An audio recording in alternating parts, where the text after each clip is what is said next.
Hello, welcome back to Yathra's kitchen. എന്തൊക്കെയുണ്ട് വിശേഷങ്ങൾ? അതെ, നമുക്കിന്നൊരു പെട്ടെന്നൊരു കറി ഉണ്ടാക്കിയാലോ. അതായത് നമുക്കൊരു 2-3 നെല്ലിക്ക ഉണ്ടെങ്കിൽ നമുക്ക് ഉച്ചക്കത്തേക്കോ അല്ലെങ്കിൽ വൈകിട്ടത്തേക്കോ ഒക്കെയുള്ള ഒരു ചാറ് കറിയായിട്ട് ഉണ്ടാക്കിയെടുക്കാൻ പറ്റും. പിന്നെ നെല്ലിക്ക എന്ന് പറയുന്നത് നല്ല വൈറ്റമിൻ ഒക്കെ അടങ്ങിയിട്ടുള്ള അടിപൊളിയാണല്ലോ. അപ്പോൾ പിന്നെ നമുക്കൊരു കാര്യം ചെയ്യാം, എങ്ങനെയാണെന്ന് നമുക്ക് നോക്കിയാലോ. അപ്പോൾ ഈ വീഡിയോ ആദ്യമായിട്ട് കാണുന്നവരാണെന്നുണ്ടെങ്കിൽ ലൈക്ക്, ഷെയർ, സബ്സ്ക്രൈബും കമൻറ്റും ഒക്കെ മറക്കണ്ട കേട്ടോ. അപ്പോൾ അതാ ഞാനിവിടെ ഒരു 5 നെല്ലിക്ക എടുത്തിട്ടുണ്ട്. ഒരുമാതിരി വലിപ്പമുള്ള നെല്ലിക്കയായിരുന്നു കേട്ടോ. അപ്പോൾ ഇനി നമുക്ക് ചെയ്യേണ്ടത് എന്താണെന്ന് വെച്ചിട്ടുണ്ടെങ്കിൽ അതിനെ നമുക്കൊന്ന് പുഴുങ്ങിയെടുക്കണം. ഈ പുഴുങ്ങിയെടുക്കുന്ന സമയത്ത് വൈറ്റമിൻസ് എല്ലാം പോകുമെന്നാണ് പറയുന്നത്. 90% പോകുമെന്നാണ് പറയുന്നത്. എന്തായാലും നമുക്കത് ചെയ്യാതിരിക്കാൻ പറ്റത്തില്ലല്ലോ അല്ലേ, പച്ചയ്ക്ക് ചെയ്യാൻ പറ്റത്തില്ലല്ലോ. അതുകൊണ്ട് തന്നെ അപ്പോൾ ഇതാ നമ്മുടെ നെല്ലിക്ക നന്നായിട്ടൊന്ന് പുഴുങ്ങിയെടുത്തിട്ടുണ്ട് കേട്ടോ. അപ്പോൾ ഉടച്ച് നോക്കിയപ്പോൾ നന്നായിട്ട് വന്നിട്ടുണ്ടായിരുന്നു. ഇനിയിപ്പോൾ നമുക്ക് അതിനെ ഒന്ന് തണുക്കാനായിട്ട് മാറ്റി വയ്ക്കണം. ഈ നെല്ലിക്കയൊക്കെ ഉണ്ടല്ലോ, ദിവസം ഓരോന്ന് വെച്ച് കഴിക്കുന്നതൊക്കെ നമ്മുടെ മുടിക്കും അതുപോലെ ഹെൽത്തിനും ഒക്കെ നല്ലതാണെന്ന് പറയുന്നുണ്ട്. സ്കിന്നിനൊക്കെ നല്ലതാണെന്ന് പറയുന്നുണ്ട് കേട്ടോ. ഇഷ്ടമുള്ളവരൊക്കെ കഴിക്കുന്നത് നല്ലതായിരിക്കും. ഇനിയിപ്പോൾ ഉണ്ടല്ലോ, നമുക്ക് നമ്മുടെ നെല്ലിക്ക ഒന്ന് അടത്തിയൊക്കെ മാറ്റി വെച്ചിട്ടുണ്ടായിരുന്നല്ലോ, കുരു കളഞ്ഞിട്ടുള്ളത്. അപ്പോൾ അതെല്ലാം കൂടെ നല്ല പേസ്റ്റ് പോലെ ഒന്ന് അരച്ചെടുക്കുക. അപ്പോൾ നമുക്ക് ആ നെല്ലിക്കയുടെ വെള്ളം തന്നെ തണുത്തിട്ടുണ്ടല്ലോ, ആ വെള്ളം തന്നെ ഒഴിച്ചു കൊടുത്താൽ മതിയാവും. ഇനി അതല്ല എന്നുണ്ടെങ്കിൽ വേറെ വെള്ളം വേണമെങ്കിൽ നമുക്ക് ഉപയോഗിക്കാം കേട്ടോ. അപ്പോൾ അതാ നോക്കിയേ, നല്ല പേസ്റ്റ് പോലെ അരച്ചെടുത്തിട്ടുണ്ട്. ഇനിയിപ്പോൾ നമുക്ക് നമ്മുടെ കടായിലേക്ക് തന്നെ ഇത്തിരി വെള്ളം കൂടെ കൂട്ടിച്ചേർത്ത് ഒന്ന് എന്താ പറയുക, ഒന്ന് മിക്സ് ചെയ്ത് കലക്കി എടുത്തോളുക. അത്രയേ ഉള്ളൂ എന്നേ. ഇനിയിപ്പോൾ ഇങ്ങനെയല്ല, ഞാനിപ്പോൾ നെല്ലിക്ക ഒരു 5 എടുത്തിട്ടുണ്ടായിരുന്നല്ലോ, ഒത്തിരി കൂടുതൽ എടുത്തിട്ടുണ്ടായിരുന്നല്ലോ. അപ്പോൾ 1-2 നെല്ലിക്കയൊക്കെ ഉള്ളെങ്കിൽ പെട്ടെന്ന് പുഴുങ്ങിയിട്ട് നമ്മുടെ അരപ്പിൻ്റെ കൂടെ ഇട്ട് അരച്ചെടുത്താലും മതിയാവും കേട്ടോ. ഞാനിപ്പോൾ അത് ചെറിയ ജാറായതുകൊണ്ട് തന്നെ 2ആയിട്ടാണ് അരച്ചെടുത്തിരിക്കുന്നത്. അപ്പോൾ ഇനി നമുക്കിതിൻ്റെ അരപ്പ് തയ്യാറാക്കാൻ വേണ്ടിയിട്ട് തേങ്ങായും മഞ്ഞൾപ്പൊടിയുണ്ട്, പച്ചമുളക് എടുത്തിട്ടുണ്ട്, ഇഞ്ചിയുണ്ട്, ഒരു കുഞ്ഞു കഷ്ണം ഇഞ്ചി, ഇത്തിരി ജീരകം എടുത്തിട്ടുണ്ട് കേട്ടോ. അപ്പോൾ ഈ പച്ചമുളകിന് പകരം നമുക്ക് നല്ല കാന്താരിയൊക്കെ ഉണ്ടെങ്കിൽ അടിപൊളിയായിരിക്കും കേട്ടോ. അപ്പോൾ എന്താണെന്ന് വെച്ചിട്ടുണ്ടെങ്കിൽ നമുക്ക് ഇതും കൂടി നന്നായിട്ടൊന്ന് അരച്ചെടുത്ത് കൊടുക്കുക. സ്വല്പം വെള്ളം ഒഴിച്ചാൽ മതിയാവും. നല്ല വെണ്ണ പോലെ നമുക്കൊന്ന് അരച്ചെടുക്കാം കേട്ടോ. പറഞ്ഞ മാത്രയിൽ നമ്മുടെ അരപ്പൊക്കെ ഒന്ന് നല്ല വെണ്ണ പോലെ ഒന്ന് അരച്ചെടുത്തിട്ടുണ്ട് കേട്ടോ. അത് നോക്കി നല്ല തിക്കായിട്ടിരിക്കുന്നുണ്ട്. അല്ലെങ്കിലും കുഴപ്പമൊന്നുമില്ല. എന്തായാലും നമ്മൾ ഇത്തിരി വെള്ളമൊക്കെ ചേർത്തിട്ട് വേണമല്ലോ നമ്മുടെ കറിക്ക് ഇച്ചിരി ചാറൊക്കെ ഉണ്ടാക്കാനായിട്ട്.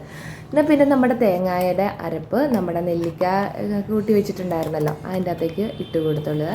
പിന്നെ മിക്സഡ് ജാറ് കഴുകി, പിന്നെ വേണമെന്നുണ്ടെങ്കിൽ സ്വല്പം അല്ലാത്ത വെള്ളം കൂടെ. ഈ വെള്ളം ഉപയോഗിക്കുമ്പോൾ ഉണ്ടല്ലോ, തിളപ്പിച്ചാറിയ വെള്ളമാണെന്നുണ്ടെങ്കിൽ കറിയുടെ ആ രുചി നഷ്ടപ്പെടാതിരിക്കും. തിളപ്പിച്ചാറിയതല്ലാത്തതെന്നുണ്ടെങ്കിൽ സാധാ പച്ചവെള്ളം ആണെന്നുണ്ടെങ്കിൽ ചിലപ്പോൾ കറിയുടെ രുചിയൊക്കെ ഇത്തിരി ഒരു വ്യത്യാസമൊക്കെ വരും, ഒരുപാടില്ലെങ്കിൽ പോലും. അതുകൊണ്ട് പരമാവധി കറിക്കൊക്കെ നമ്മൾ തിളപ്പിച്ചാറിയ വെള്ളം ഉപയോഗിക്കുന്നതായിരിക്കും ഏറ്റവും നല്ലത്, കറിക്ക് ചാറ് കൂട്ടാനൊക്കെ കേട്ടോ. എന്നാൽ പിന്നെ നമ്മുടെ ആ മിക്സെല്ലാം കൂടെ കൂട്ടി നന്നായിട്ടൊന്ന് എന്താ പറയുക, കട്ടകളൊന്നും ഇല്ലാതെ ഒന്ന് എടുത്തിട്ട് നമുക്കൊന്ന് തിളപ്പിക്കാനായിട്ട് വെക്കാം. അപ്പോൾ ഇടയ്ക്കൊന്ന് ഇളക്കി കൊടുത്തോളൂ. പിന്നെ പോയിട്ട് മറന്നുപോയില്ലേ ഒരു കാര്യം, ഇത്തിരി ഉപ്പ് കൂടി ഇട്ട് കൊടുക്കണ്ടേ. നമ്മൾ ആദ്യം ഉപ്പൊന്നും ഇട്ട് കൊടുത്തിട്ടുണ്ടായിരുന്നില്ലല്ലോ. എന്നാൽ പിന്നെ ആ ഉപ്പും കൂടെയൊക്കെ ഒന്ന് ഇട്ട് കൊടുത്തിട്ട് നന്നായിട്ടൊന്ന് ഇളക്കി കൊടുത്തുകൊണ്ടിരുന്ന ആൾ കേട്ടോ. അപ്പോൾ കറി തിളയ്ക്കുന്നിടം വരെ മതി, ഒത്തിരി സമയമൊന്നും എടുക്കത്തില്ല. പെട്ടെന്ന് ഒരു 4-5 മിനിറ്റ്. തേങ്ങായും നെല്ലിക്ക ഓൾറെഡി വെന്തതാണ്, പിന്നെ പോയിട്ട് ഇത്തിരി തേങ്ങ അതൊന്ന് മിക്സായി വരുന്ന സമയം മാത്രം മതിയാവും. കണ്ടോ, നല്ല പതയൊക്കെ വരുന്നുണ്ട്, നന്നായിട്ട് തിളച്ച് കിട്ടുന്നുണ്ട് കേട്ടോ.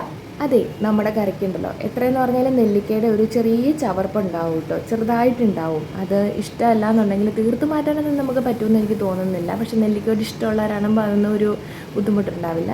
ഒരു സ്വല്പം ശർക്കരയും കൂടി ചേർക്കുന്നത് നല്ലതായിരിക്കും, വേണമെങ്കിൽ മതി. ഇനി നമുക്കൊന്ന് കടുക് പൊട്ടിച്ച് ചേർക്കാം. അതിനായിട്ട് കുഞ്ഞു കടായിലേക്ക് ഇത്തിരി വെളിച്ചെണ്ണ ഇട്ട് കൊടുത്തിട്ടുണ്ട്. കടുക് ഇട്ട് കൊടുത്തപ്പോൾ കുറേ അങ്ങോട്ട് ചാടി, പിന്നെ പോട്ടെ, എന്തായാലും ഇനിയിപ്പോൾ അത് വാരി എടുക്കാനായിട്ട് പറ്റുകയില്ല, വെറുതെ എങ്ങനെയാണ് കടുക് കളയുന്നതെന്ന് ഓർത്തിട്ട് അങ്ങനെ കിടക്കട്ടെ എന്ന് വെച്ചു. പിന്നെ നമ്മുടെ ഇത്തിരി കൊച്ചുള്ളിയും പിന്നെ കറിവേപ്പിലയും നല്ല ചുവന്ന മുളകും ഒക്കെ ഇട്ട് കൊടുത്തിട്ടുണ്ട് കേട്ടോ. ചുവന്ന മുളകൊക്കെ വേണമെന്നുണ്ടെങ്കിൽ ഇത്തിരിയൊക്കെ കൂടുതലൊക്കെ ഉപയോഗിക്കാം, കുഴപ്പമില്ല. അതൊക്കെ അവനവൻ്റെ എരിവിനനുസരിച്ച് ചേർക്കാവുന്നതേ ഉള്ളൂ. അപ്പോൾ അതൊന്ന് ചെറുതായിട്ടൊന്ന് മിക്സ് ചെയ്ത് എല്ലാം കൂടെ എടുത്തിട്ടുണ്ട്. ഇനി നമ്മുടെ നമ്മുടെ കറിക്കകത്തോട്ട് ഇട്ട് കൊടുക്കുക, കടുക് പൊട്ടിച്ച് ഇട്ട് കൊടുക്കുക കേട്ടോ. അപ്പോൾ ഇനി ആ കടായിൽ നിന്നൊക്കെ ഒരു ശകലം എന്താ പറയുക, നമ്മുടെ കറിയുടെ ചാറും കൂടെ എടുത്ത് ഒഴിച്ച് അതിൻ്റെ അകത്തുള്ള ആ എണ്ണയും കൂടെ ഒന്ന് വറ്റിച്ചൊഴിക്കുന്നത് നല്ലതായിരിക്കും. കാരണം എണ്ണ വെറുതെ കളയേണ്ട കാര്യമില്ല, എന്തായാലും കടായി നമ്മൾ കഴുകുകയാണല്ലോ ചെയ്യുന്നത്. അപ്പോൾ അത് കളയേണ്ട കാര്യമില്ല, അതുകൊണ്ട് തന്നെ അങ്ങനെ ചെയ്യുന്നത് നല്ലതായിരിക്കും കേട്ടോ. അപ്പോൾ ഇനി പ്രത്യേകിച്ച് ഒന്നുമില്ലെന്നേ, അതെല്ലാം കൂടെ ഒന്ന് മിക്സാക്കി അതായത് നമ്മുടെ കടുക് പൊട്ടിച്ചതും നമ്മുടെ കറിയും എല്ലാം കൂടെ കൂട്ടി ഒന്ന് മിക്സാക്കി നല്ല ചൂട് ചോറും ഒക്കെ എടുത്ത് ഉണ്ണേണ്ട താമസമേ ഉള്ളൂ. വലിയ ബുദ്ധിമുട്ടോ കാര്യങ്ങളോ ഒന്നുമില്ല, എളുപ്പത്തിൽ തയ്യാറാക്കാം. ഇനിയിപ്പോൾ പ്രത്യേകിച്ച് പച്ചക്കറികളൊന്നും ഇല്ലെന്നുണ്ടെങ്കിൽ ഇതുപോലെ 2-3 നെല്ലിക്കയൊക്കെ വീട്ടിലുണ്ടെങ്കിൽ നമുക്ക് ചെയ്യാവുന്ന കാര്യമുള്ളൂ. അതുപോലെ എന്താ പറയുക, നമ്മൾ ഉപ്പിലിട്ട നെല്ലിക്ക ഉണ്ടല്ലോ, ഉപ്പിലിട്ട നെല്ലിക്കയാണെങ്കിലും നമുക്കിതുപോലെ ചെയ്തെടുക്കാം കേട്ടോ. അപ്പോൾ ഈ വീഡിയോ ഇഷ്ടമായെങ്കിൽ ലൈക്ക്, ഷെയർ, സബ്സ്ക്രൈബും കമൻറ്റും ചെയ്യാനായിട്ട് മറക്കരുത് കേട്ടോ. അപ്പം വീണ്ടും കാണാൻ ടാറ്റാ.